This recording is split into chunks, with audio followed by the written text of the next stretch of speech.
Atos dos Apóstolos, capítulo 17, 18 e 19.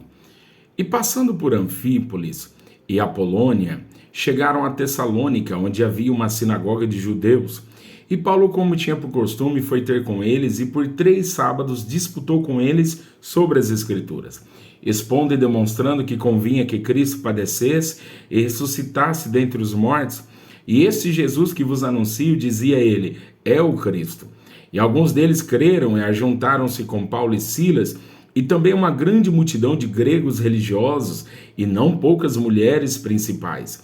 Mas os judeus desobedientes, movidos de inveja, tomaram consigo alguns homens perversos, dentre os vadios, e ajuntando o povo, alvoroçaram a cidade e, assaltando a casa de Jason, procuravam trazê-los para junto do povo.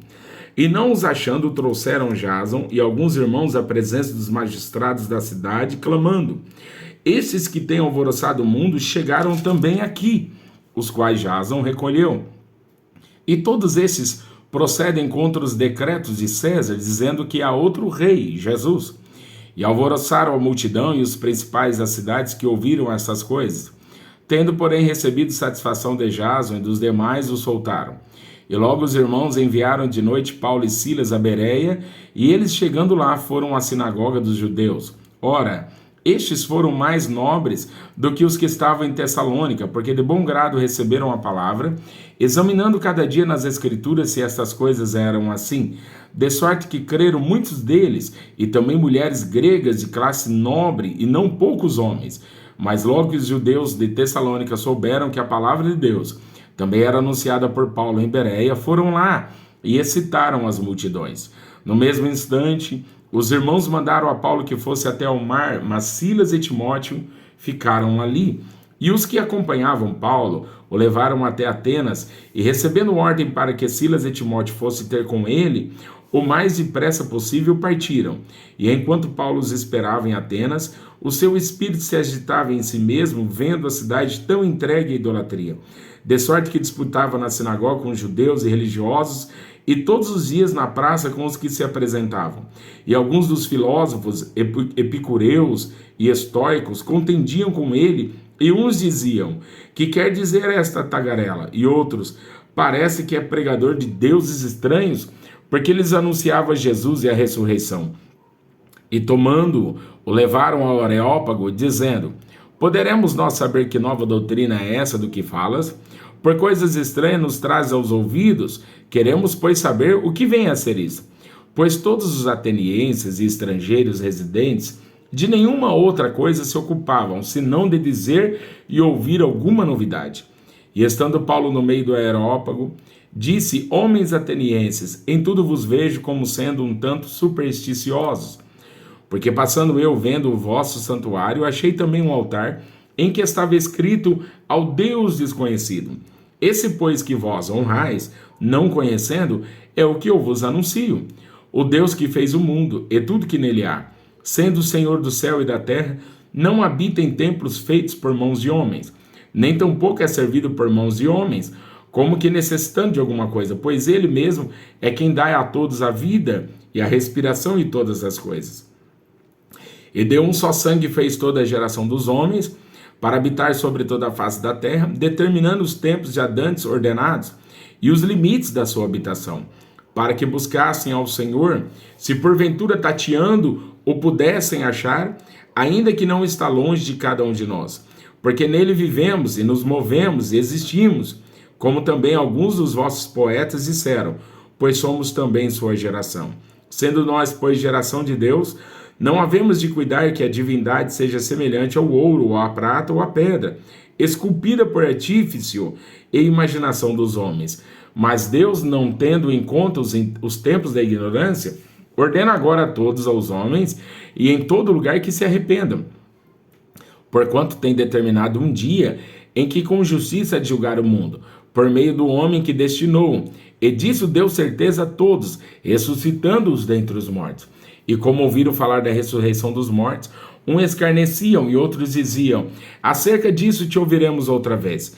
E assim Paulo saiu do meio deles. Todavia, chegando alguns homens a ele, creram, entre os quais foi Dionísio, Areopagita, uma mulher por nome Dâmaris, e com eles outros. E depois disso partiu Paulo de Atenas e chegou a Corinto. E achando um certo judeu por nome Áquila, natural do Ponto, que havia pouco tinha vindo da Itália, e Priscila, sua mulher, pois Cláudio tinha mandado que todos os judeus saíssem de Roma, ajuntou-se com eles. E como era do mesmo ofício, ficou com eles e trabalhava, pois tinha por ofício fazer tendas. E todos os sábados disputava na sinagoga e convenciam a judeus e gregos. E quando Silas e Timóteo desceram da Macedônia, foi Paulo impulsionado no Espírito, testificando aos judeus que Jesus era o Cristo. Mas, resistindo e blasfemando eles, sacudiu as vestes e disse-lhes: o vosso sangue seja sobre a vossa cabeça, e eu estou limpo, e desde agora parto para os gentios. E saindo dali entrou em casa de um homem chamado Justo, que servia a Deus e cuja casa estava junto da sinagoga, e Crispo, principal da sinagoga, creu no Senhor com toda a sua casa. E muitos dos coríntios, ouvindo-o, creram e foram batizados. E disse o Senhor em visão de noite a Paulo: não temas, mas fale e não te cales, porque eu sou contigo, e ninguém lançará a mão de ti para te fazer mal, pois tenho muito povo nesta cidade. E ficou ali 1 ano e 6 meses, ensinando entre eles a palavra de Deus. Mas sendo Galho procônsul da Acaia, levantaram-se os judeus concordemente contra Paulo e o levaram ao tribunal, dizendo: este persuade os homens a servir a Deus contra a lei. E querendo Paulo abrir a boca, disse Galho aos judeus: se houvesse, ó judeus, algum agravo ou crime enorme, com razão vos sofreria. Mas se a questão é de palavras e de nomes, e da lei que entre vós há, vede-o vós mesmos, porque eu não quero ser juiz dessas coisas. E expulsou-os do tribunal. Então todos os gregos agarraram Sóstenes, principal da sinagoga, e o feriram diante do tribunal. E a Galho, nada dessas coisas o incomodava. E Paulo, ficando ainda ali muitos dias, despediu-se dos irmãos, e dali navegou para a Síria, e com ele Priscila e Áquila, tendo rapado a cabeça, em Secreia, porque tinham um voto. E chegou a Éfeso e deixou-os ali, mas ele, entrando na sinagoga, disputava com os judeus. E rogando-lhe eles que ficassem com eles por mais algum tempo, não consentiu nisso.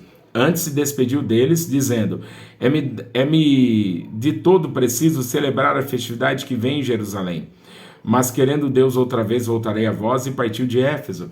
E chegando a Cesareia, subiu a Jerusalém, saudando a igreja, desceu a Antioquia. E estando ali algum tempo, partiu passando sucessivamente pela província da Galácia e da Frígia, confirmando a todos os discípulos. E chegou a Éfeso um certo judeu chamado Apolo, natural de Alexandria, homem eloquente, poderoso nas Escrituras.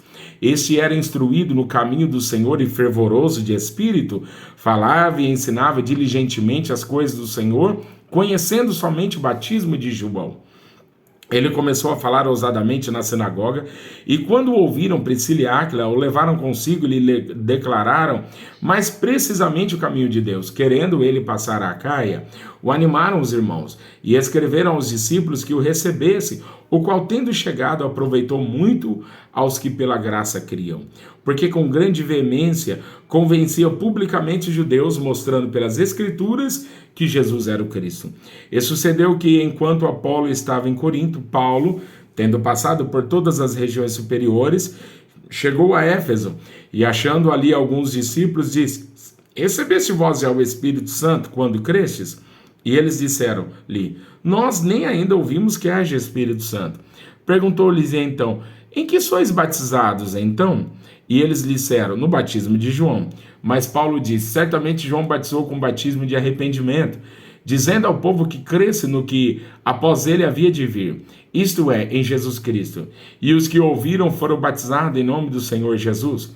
Impondo-lhes Paulo as mãos, veio sobre ele o Espírito Santo, e falavam línguas e profetizavam. E esses eram ao todo uns 12 homens, e entrando na sinagoga falou ousadamente por espaço de 3 meses, disputando e persuadindo-os acerca do reino de Deus. Mas como alguns deles se endurecessem e não obedecessem, falando mal do caminho perante a multidão, retirou-se deles e separou os discípulos, disputando todos os dias na escola de um certo tirano. E durou isso por espaço de 2 anos, de tal maneira que todos que habitavam na Ásia ouviram a palavra do Senhor Jesus, assim judeus como gregos. E Deus, pelas mãos de Paulo, fazia maravilhas extraordinárias, de sorte que até os lenços e aventais se levavam do seu corpo aos enfermos, e as enfermidades fugiam deles, e os espíritos malignos saíam. E alguns dos exorcistas judeus ambulantes tentavam invocar o nome do Senhor Jesus sobre os que tinham espíritos malignos, dizendo: esconjuro-vos por Jesus a quem Paulo prega. E os que faziam isto eram 7 filhos de Seva, judeu, principal dos sacerdotes. Respondendo, porém, o espírito maligno disse: conheça Jesus, e bem sei quem é Paulo, mas vós quem sois? E saltando neles o homem que tinha um espírito maligno, e assenhoreando-se deles, pôde mais do que eles, de tal maneira que nus e feridos fugiram daquela casa. E foi isto notório a todos que habitavam em Éfeso, tanto judeus como gregos, e caiu o temor sobre todos eles, e o nome do Senhor Jesus era engrandecido. E muitos dos que tinham crido vinham confessando e publicando seus feitos. Também muitos dos que seguiam artes mágicas trouxeram seus livros e o queimaram na presença de todos, e feita a conta do seu preço, acharam que montavam a 50.000 peças de prata. Assim a palavra do Senhor crescia poderosamente e prevalecia. E cumprindo essas coisas, Paulo propôs em seu espírito ir a Jerusalém, passando pela Macedônia e pela Caia, dizendo: depois que houver estado ali, importa-me ver também Roma. E enviando a Macedônia 2 daqueles que o serviam, Timóteo e Erasto, ficou ele por algum tempo na Ásia. E naquele mesmo tempo houve um não pequeno alvoroço acerca do caminho, porque um certo ourives de prata, por nome Demétrio, que fazia de prata nichos de Diana, dava não pouco lucro aos artífices, aos quais, havendo-os ajuntado com os oficiais das obras semelhantes, disse: senhores, vós bem sabeis que deste ofício temos a nossa prosperidade. E bem vedes e ouvis que não só em Éfeso, mas até quase em toda a Ásia, este Paulo tem convencido e afastado uma grande multidão, dizendo que não são deuses os que se fazem com as mãos. E não somente há o perigo de que a nossa profissão caia em descrédito, mas também de que o próprio templo da grande deusa Diana seja estimado em nada, vindo a ser destruída a majestade daquela que toda a Ásia e o mundo veneram. E ouvindo-o, encheram-se de ira e clamaram, dizendo: grande é a Diana dos Efésios. E encheu-se de confusão a cidade, e unânimes correram ao teatro, arrebatando a Gaio e a Aristarco, macedônios, companheiros de Paulo na viagem. E querendo Paulo apresentar-se ao povo, não lhe permitiram os discípulos, e também alguns dos principais da Ásia, que eram seus amigos, lhe rogaram que não se apresentasse no teatro. Uns, pois, clamavam de uma maneira, outros de outra, porque o ajuntamento era confuso, e os mais deles não sabiam por que causa se tinham ajuntado. Então tiraram Alexandre dentre a multidão, e impelindo os judeus para diante, e Alexandre, acenando com a mão, queria dar razão disto ao povo. Mas quando conheceram que era judeu, todos unanimemente levantaram a voz, clamando por espaço de quase 2 horas: grande é a Diana dos Efésios. Então o escrivão da cidade, tendo apaziguado a multidão, disse: homens efésios, qual é o homem que não sabe que a cidade dos Efésios é a guardadora do templo da grande deusa Diana e da imagem que desceu de Júpiter? Ora, não podendo isto ser contraditado, convém que vos aplaqueis e nada façais temerariamente, porque estes homens que aqui trouxestes nem são sacrilégios, nem blasfemam da vossa deusa. Mas se Demétrio e os artífices que estão com ele têm alguma coisa contra alguém, há audiência e há procônsules que se acusem uns aos outros. E se de alguma outra coisa demandais, averiguar-se-á em legítima assembleia. Na verdade, até corremos perigo de que, por hoje, sejamos acusados de sedição, não havendo causa alguma com que possamos justificar este concurso. E tendo dito isso, despediu a assembleia.